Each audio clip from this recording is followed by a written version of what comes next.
Hello mga kapatid, welcome to our channel. My name is Glenda. I'm your classmate and sa araw na ito, meron tayong tanong. Alright, mula sa isa sa ating mga letter senders. Basahin ko ha. Ma'am, ako po ay nag-breastfeed hanggang mag 5 years old na si baby. Then nag-stop po ako mag-breastfeed pero may discharge ako sa right breast ko na medyo malapot. Nana po ba yon? Ilang years din po akong gumamit ng oral contraceptives. Okay, ganito. Sa ating kapatid, hindi na natin babanggitin ang pangalan niya, ha? Okay, kapatid, ang maipapayo natin sa iyo ay magpunta ka na sa doktor. Hindi ako pwede magsabi na, oh, nanay, kasi hindi ko naman nakikita. Pangalawa, pag ganyan mga cases, doktor talaga ang titingin. Sa mga sumusunod na kadahilanan. Number 1, pagka-check niya para din ma-physically exam ka na, yung breast. Una, yung skin area. Flaky ba yan? Namumula? Tapos para na bang, ano yan, yung orange, yung may parang mga, hindi mo, parang may mga bumps-bumps na maliliit. Yan, titingnan yan, yung itsura. Swollen na ba yung area? Titingnan ka agad, Sa visuals pa lang, makikita na yan ng doktor na may kakaiba. Okay? May pamamaga na ba? Yung nipple, para na bang hinihila paloob or nakatagilid ba? Tapos yung size ng breast mismo, kunyari, right yan. Generally, I think ang left breast usually mas malaki daw ng 20% sa right breast. So, titingnan yan, compare yung size. Swollen ba ito? May swelling bang nangyayari? Titingnan yung itsura. Kaya maganda magpunta ka sa doktor para physically ma-check yan. Visuals pa lang, kung may mga pagbabago na sa iyong breast area.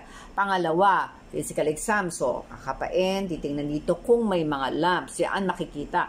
Yung mga doktor, like yung surgeon, yung oncologist, ayan, sila ang mag-check niyan para makita kung may alam nila yung areas na pipisilin, para makita nila kung may lump na nag-grow or especially kung meron ka ng dating mga tests na maipakita sa kanila, meron ng basis for comparison kung sila na rin doktor mo dati, makikita nila yan. Maliban doon, pag pre-nest, ikatlo na tayo, pag pre-nest, baka makita na rin na, uy, nung pre-nest natin yung breast area, may lumabas na discharge. Okay, ikaw mismo napansin mo na medyo malapot. So, iba siya dun sa gatas. Pag nag-breastfeed, iba, medyo malapot ito. Makikita yan ng doktor. Pwedeng siya pa lang makita niya, oh, may odor ito or ganito ang concentration niya, yung lapot niya. Pwedeng i-test yan or pwedeng alam na kagad ng doktor. Matitest kung ano yung content, kung anong klase, yung classification ng discharge na lumalabas. Okay?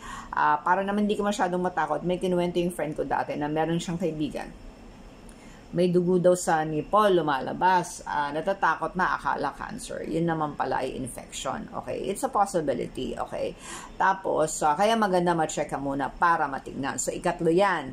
Na number 4, okay, magandang makita ka ng doktor para makapag-recommend siya ng additional tests for you.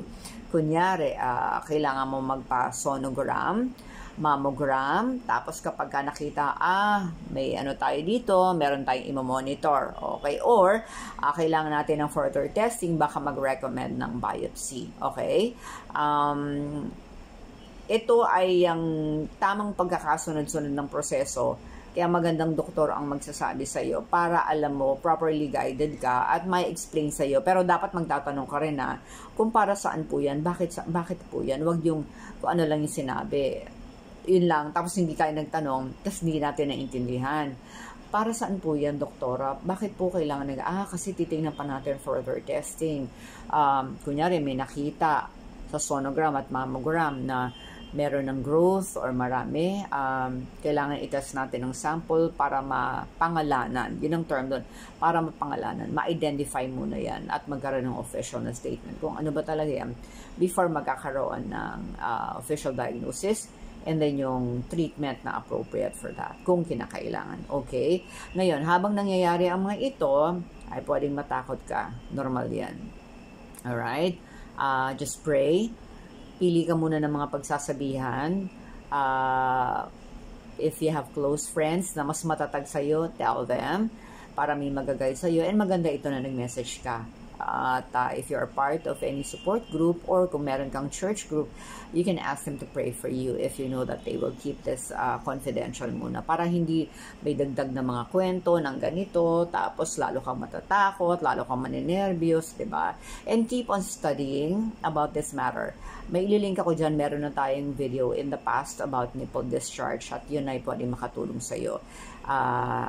In all these things, remember, God is in control of our lives and walang nangyayari sa buhay natin na hindi niya alam. Okay? Just keep on praying. Now, maganda rin panoorin mo yung video natin on PhilHealth. May instructions doon para ma-aware ka na. Not only for this, situation, but, para din alam mo na familiar ka na sa mga pwedeng maging benefits sa PhilHealth. Dahil hindi ka pa naman diagnosed or anything right now, maganda rin na maging familiar ka sa Facebook page ng PhilHealth kasi marami namang benefits not only for patients like us. Okay? So, kapatid, nawa ay nagbigay sa iyo ng liwanag itong ating shinare. And I wish you the best, okay? You take care, stay safe, God bless you, and keep on praying. Don't forget, habang may nakikinig sa panalangin, matatapos din ang dilim. Bye-bye!